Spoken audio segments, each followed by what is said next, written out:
Bonjour, j'espère que vous allez bien. Aujourd'hui, on va faire un paysage d'hiver en aquarelle et ça va être très simple techniquement. Il n'y a rien de très compliqué. Donc, je commence de mouiller en haut de ma ligne horizon pour faire le ciel et je commence pour un plutôt bon concentré de ma peinture. Ici, j'utilise l'indigo. Évidemment, il faut quand même avoir de l'eau pour que l'effet nuageux du ciel se produise. Et comme je savais que j'ai envie de faire un paysage, j'ai mis des papiers collants autour de mon papier sur un support que je peux la pencher. Et c'est comme ça que la peinture va glisser avec de l'eau. Et chaque fois que j'ajoute un peu de peinture plus consistante, en haut du papier, ça fait pousser les autres couleurs et c'est comme ça que ça va créer l'effet de nuage. Alors, n'oublions pas qu'en séchant en tout va devenir un petit peu plus pâle en aquarelle. Du coup, il faut avoir quand même un petit peu de matière. Sinon, ça va devenir très très pâle. Alors là, je vais venir vers ma ligne d'horizon. J'avais un tout petit peu de magenta dans ma palette comme la dernière fois et du coup j'ai utilisé pour avoir un peu de petite peau de couleur chaleureux sur le sol. Et comme vous voyez, en fait, toujours j'essaie de laisser les parties blancs. Soit je vais remplir plus tard, soit je laisse tout blanc, mais c'est comme ça qu'on va avoir une belle luminosité. Alors, excusez-moi, encore, mon caméra n'était pas allumée quand j'ai déposé ma ligne d'horizon, mais en gros, ma page était encore mouillée et j'ai apporté un concentré de peinture le moment que c'était encore mouillé et je crée la silhouette d'un forêt lointain. C'est exactement comme l'ancien vidéo, si vous voulez voir. Sinon, n'hésitez pas à me demander, je vais faire une autre vidéo tout complet sans problème technique pour ne pas rater les moments que je dépose la ligne d'horizon. Donc, je voudrais avoir un côté plus concentré que l'autre. Du coup, ici, c'est à droite. Et de l'autre côté, je vais moins insister sur ma silhouette de forêt.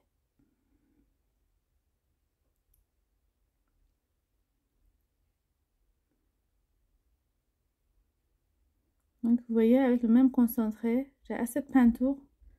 C'est-à-dire que j'avais assez chargé mon pinceau et ma page pour utiliser le même peinture qui était sur le papier pour amener sur le sol pour le reflet sur la partie neigeuse.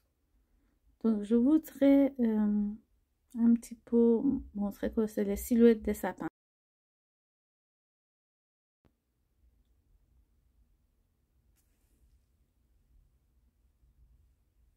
Donc, je viens avec mon fond de pinceau plus sec pour le sol.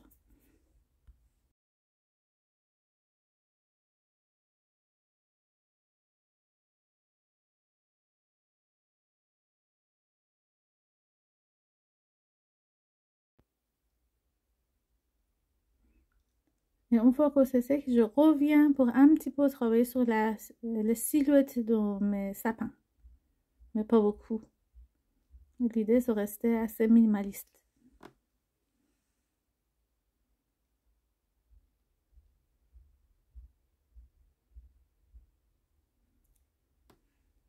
Tant que mon sol est un peu mouillé, le papier est encore mouillé, j'ajoute un peu de sel et je laisse sécher. J'ai laissé sécher mon sel et évidemment, comme vous voyez, les endroits qui sont plus foncés, concentrés, on voit mieux le contraste avec l'effet du sel parce que ça fait comme les flocons de neige. Je reviens avec mon pinceau numéro 0, rajouter un peu de détail. Mais le but, c'est vraiment de ne pas trop travailler. Retravailler le dessin, la peinture, notre aquarelle.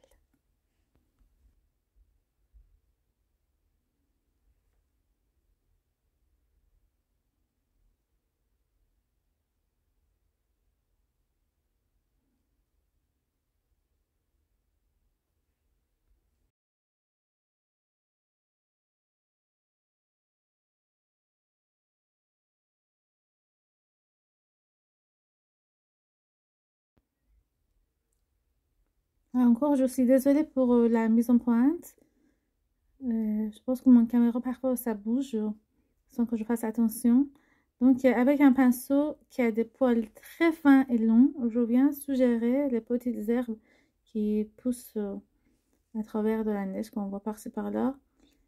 Et je vous invite de regarder la prochaine fois que vous faites une promenade dans la neige, de observer, regarder les compositions et prenez des photos. Et j'ai ajouté deux petits oiseaux pour donner un peu de vie et vivant à cet bel paysage. Moi, je suis très contente, plutôt contente. Donc, je vais retirer les papiers et voilà notre paysage. J'espère que ça vous a plu.